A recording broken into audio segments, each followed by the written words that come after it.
A lot of rappers still, it seems like, want to be Tupac. They want to have his popularity. They want people to love them like everyone loves him. But why do you think no one's succeeding? Well, because this is what they fail to realize about Tupac. In order for them to be Tupac, they would have to die before they peaked. Right before they peaked, they would have to die. So if you don't die, you can't do it. Bottom line, if you don't go die, you're not gonna be the next Tupac, because it ain't gonna be a next Tupac. Straight up.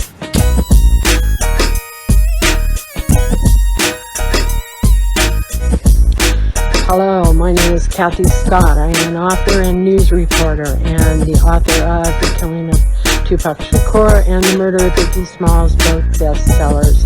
And I am here today rocking it with Gab at MAKAVELI Media.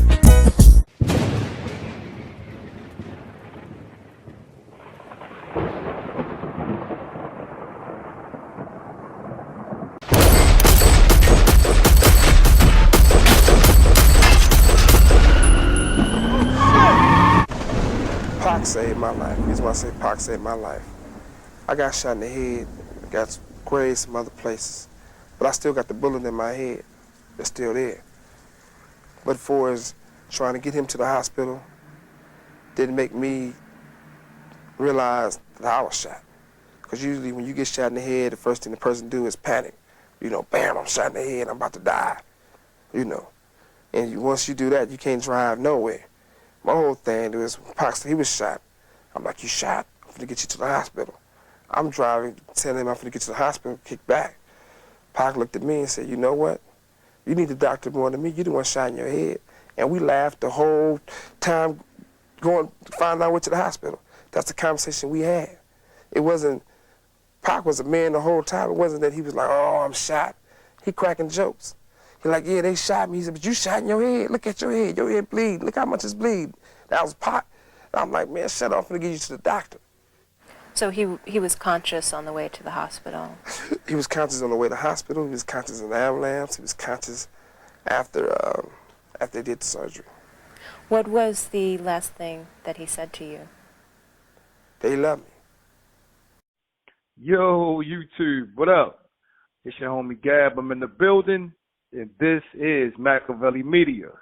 Today we're joined by a very special guest, award-winning journalist and writer and news reporter, Miss CATHY Scott. How you doing, Miss Scott?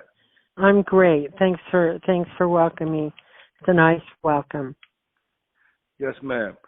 All right, so Miss Scott, Suge Knight said initially, in an interview, that him and Tupac had a conversation in that shot up BMW, and he credited Tupac for saving his life.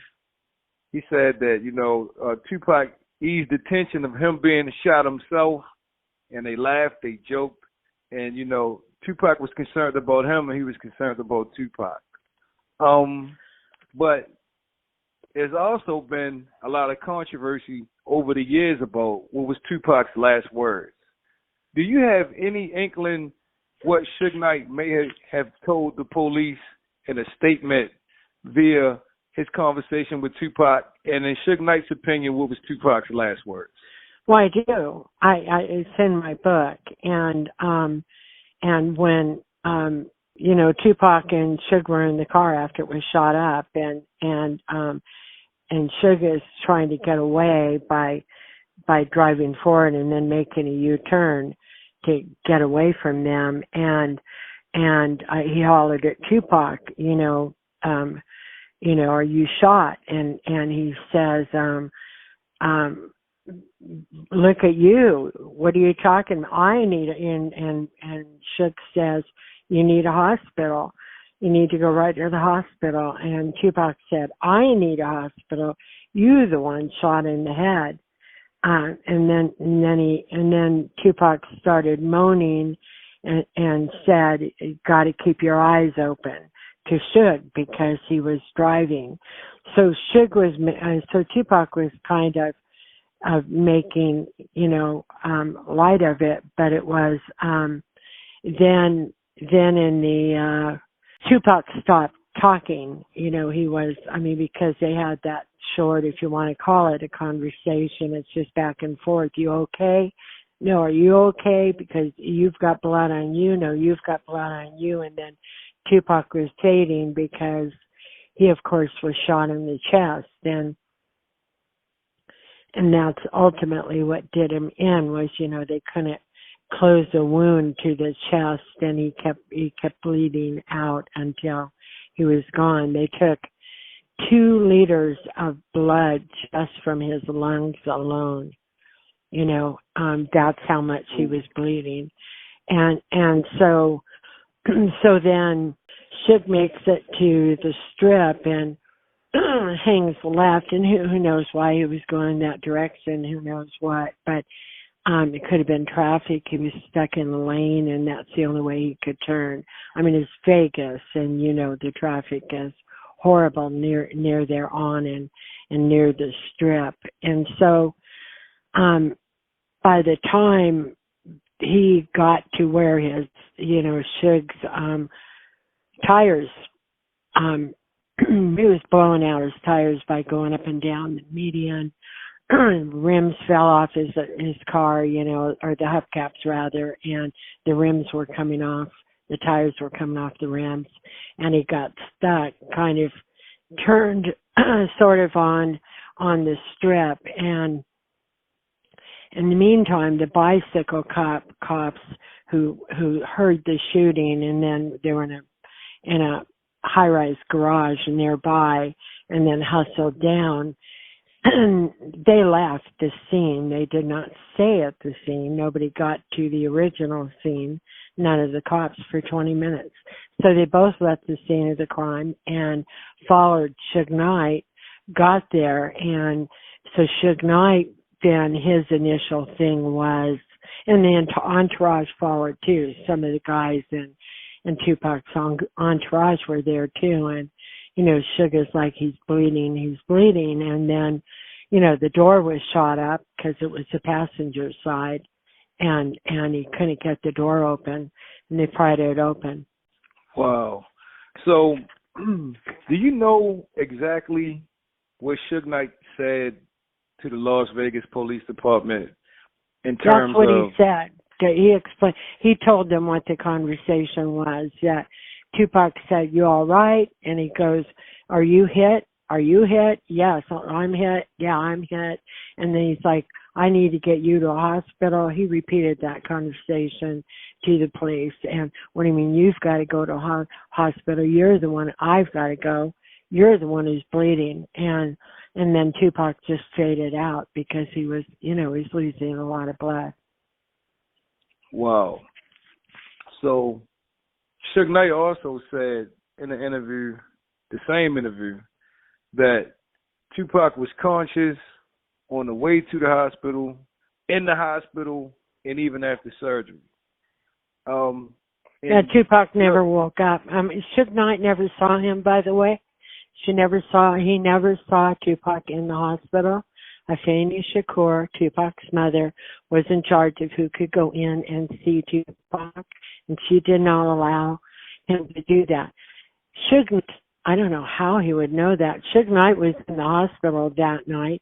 He spent the night, and then cops tried to interview him in the morning, but he went home, and he went to the hospital on the last day. I was there at the hospital when Suge came up, and you know, word was that Tupac had died, and then I was waiting for confirmation, you know, before I finished an article about it, and did that from the scene. You know, I filed a story from the hospital, and we were the first to report the Las Vegas Sun that Tupac had died.